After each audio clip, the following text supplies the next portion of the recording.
오늘 말씀은 요한복음 8장 21절로 30절의 말씀입니다. 함께 읽습니다. 다시 이르시되 내가 가리니 너희가 나를 찾다가 너희 죄 가운데서 죽겠고 내가 가는 곳에는 너희가 오지 못하리라.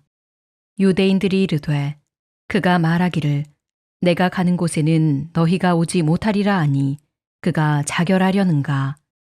예수께서 이르시되 너희는 아래에서 났고 나는 위에서 났으며 너희는 이 세상에 속하였고 나는 이 세상에 속하지 아니하였느니라.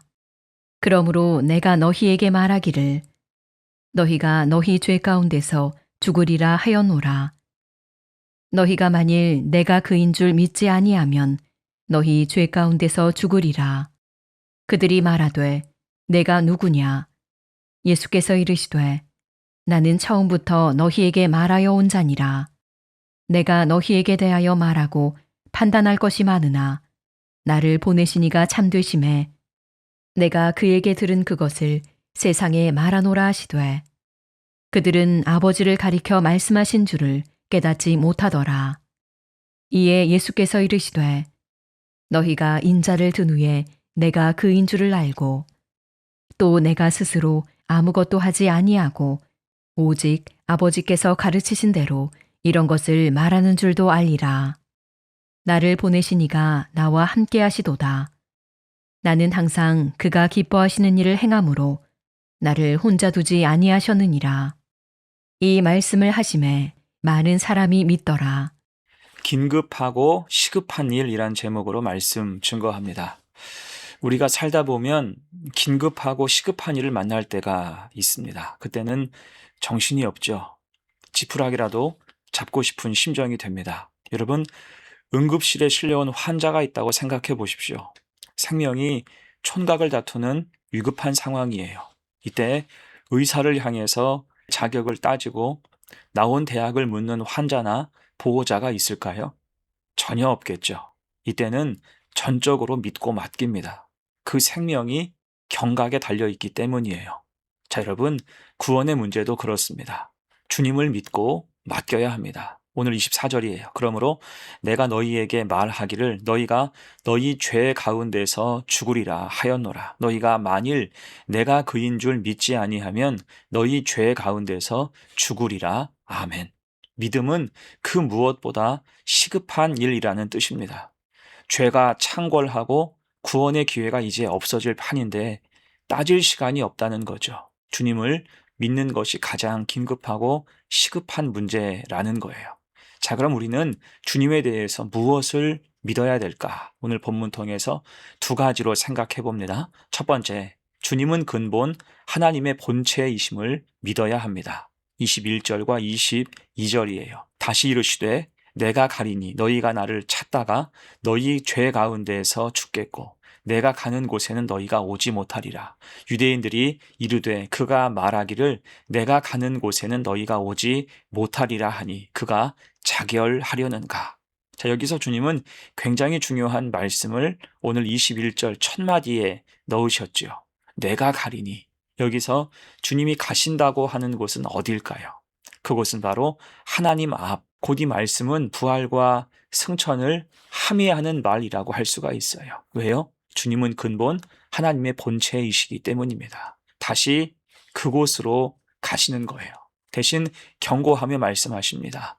21절 중반절 너희가 나를 찾다가 너희 죄 가운데서 죽겠고 내가 가는 곳에는 너희가 오지 못하리라. 함께 그곳에 가기를 원하지만 지금 상태로는 안 된다는 것입니다. 이것이 믿음이 중요한 이유겠지요. 예수님을 믿지 않고 혹 심판날이 되어서야 부랴부랴 주님을 간청해도 아무 소용이 없다는 것입니다. 다시 말해서 지금 주님을 믿는 게 가장 긴급하고 시급한 문제.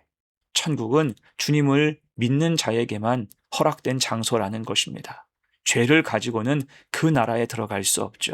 예수 보혈로 죄 사함을 받은 자만이 갈 수 있는 곳입니다. 결코 죄 가운데 죽은 자들은 오지 못하는 거예요. 자, 물론 이 말씀을 하셔도 유대인들은 그 뜻을 깨닫지 못합니다. 도리어 그가 자결하려는가. 엉뚱하게 자기들끼리 쑥덕거립니다. 지금 주님의 엄숙한 경고를 마치 농담처럼 여기는 거예요. 전혀 말씀에 대한 이해가 없습니다. 이에 주님은 다시 23절에서 말씀하세요.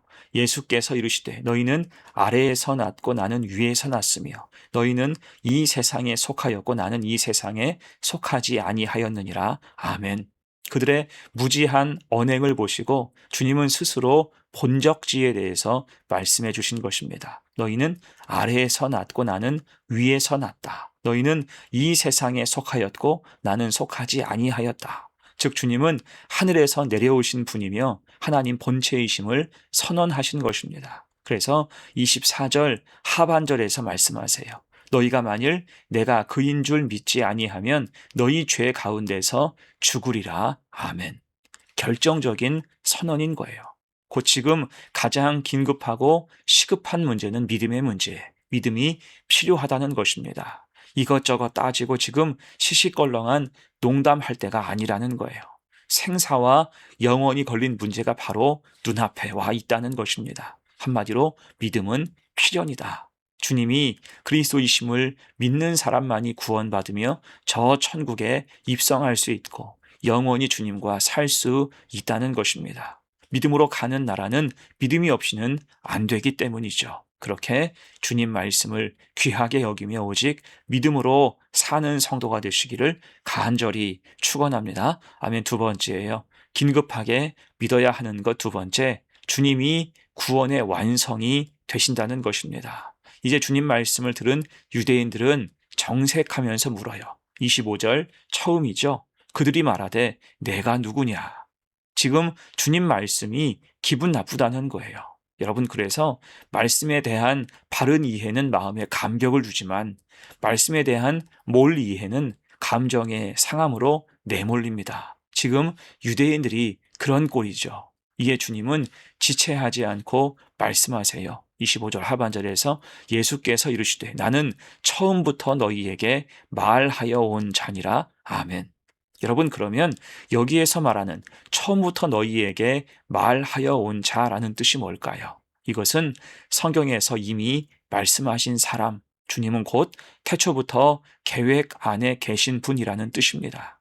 그래서 창세기 3장 15절 원시 복음부터 시작해서 성경 곳곳에 숨겨진 메시아에 대한 예언과 표적의 주인공이 바로 예수님 본인이시라는 거예요. 이사야가 예언했고 다윗이 노래했으며 모든 선지자가 증거했던 그 메시아가 바로 주님 당신이시라는 것입니다. 그리고 26절에서 이제 말씀하세요. 내가 너희에게 대하여 말하고 판단할 것이 많으나 나를 보내신 이가 참되심에 내가 그에게 들은 그것을 세상에 말하노라 하시되. 지금 너희 모습에 대해서는 할 말이 많다라는 것입니다. 불순종과 불신앙이 가득하다. 엉망이라는 거예요. 대신 지금은 주신 사명이 있기에 거기에만 충실하시겠다. 그 말씀하세요. 곧 책망하러 이 땅에 오신 것이 아니라 구원하러 오셨기 때문에 묵묵히 그 사명을 감당하신다는 것입니다. 자, 그런데 사람들은 역시나 이 말씀도 이해하지 못하죠. 27절 말씀, 그들은 아버지를 가리켜 말씀하신 줄을 깨닫지 못하더라. 곧 예수님을 보내신 분이 하나님이신 줄 전혀 깨닫지 못하는 것입니다. 영적인 눈과 귀가 모두 막혀 있기 때문이죠.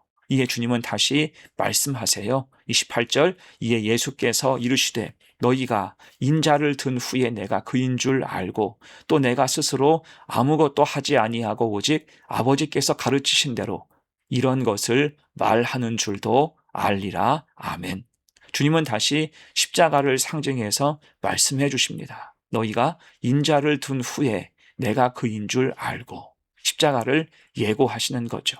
곧 지금 이해 못하고 믿지 못해도 십자가의 때가 반드시 온다라는 것입니다. 그때 십자가 사건을 통해서 죄를 고백하고 주님을 믿는 여부가 심판의 최종 기준이 될 수 있다는 것입니다. 곧 주님은 그 전에 한 명이라도 더 구원하시기 위해서 불신앙과 불순종이 가득한 그곳에서 수치와 조롱을 감당하시면서 복음을 전하시는 것입니다. 이에 친히 십자가 화목제물이 되시기를 자청하신 거예요. 29절 봅니다. 나를 보내신 이가 나와 함께 하시도다. 나는 항상 그가 기뻐하시는 일을 행함으로 나를 혼자 두지 아니하셨느니라. 아멘. 기꺼이 십자가의 그 일을 감당하시겠다는 다짐과도 같아요. 무엇을 위해서? 우리의 구원을 위해서. 이렇게 주님은 하나님이 기뻐하시는 일, 곧 죄인 구원이라는 사명을 가지고 이 땅에 오셨고 십자가에서 다 이루셨습니다. 그래서 우리가 할 수 없는 것을 주님은 다 해주셨어요. 우리가 갚을 수 없는 죄값을 주님이 대신 치르신 것입니다. 그 주님이 구원의 완성이 되심을 믿습니다. 그래서 예수 그리스도의 이름 외에 구원받을 만한 다른 이름을 결코 우리에게 주신 일이 없는 것이 명백한 진리가 되는 것입니다. 이 사실을 마음에 간직하여서 늘 믿음으로 사는 성도가 되시기를 간절히 축원합니다. 하며 이제 말씀을 마무리합니다. 여러분, 지금은 그렇지 않은 것처럼 보여도 영혼 구원의 문제는 가장 긴급하고 시급한 문제입니다. 나중에 심판대 앞에 설 때에는 주님을 찾겠다고 아마 서로 아우성일 거예요. 하지만 그때는 이미 늦습니다. 기회가 없어요. 회개할 시간도 믿을 기회도 주어지지 않습니다. 그러니 이 땅에서 구원의 기회가 아직 있을 때 우리는 믿어야 함이 마땅한 것입니다. 이때 우리가 믿을 주님은 누구십니까? 오늘 말씀을 통해 정리한 것처럼 주님은 근본 하나님의 본체가 되시고 우리를 구원하기 위해서 십자가를 기꺼이 지신 구원의 완성이십니다. 그 이름을 믿는 자, 그리스도이심을 믿는 자에게만 구원의 열매가 주어지고 천국의 문이 열리는 거예요. 여러분, 이보다 더 긴급하고 시급한 일은 없습니다. 이보다 더 중요한 선택도 없는 거예요. 이 사실을 기억하고 신실한 믿음으로 늘 살아가는 복된 성도가 되시기를 간절히 축원합니다. 아멘. 함께 기도합니다. 은혜로우신 주님, 믿음대로 사는 성도가 되게 하옵소서. 지금 세상에서는 다들 멋대로 살지만 심판대 앞에 설 때가 옵니다. 그때는 이미 늦어서 그 앞에서 한탄하고 낙심하며 후회한들 아무 소용이 없음을 미리 깨닫게 하옵소서. 대신 우리는 주님이 하나님의 본체이심을 알고 오직 구원하신 주님을 믿음으로 살아갈 때 이 땅을 구별하여 살게 하시고 주님 지신 십자가를 기꺼이 지고 주님을 따르게 하옵소서. 감사드리며 예수님의 이름으로 기도합니다. 아멘.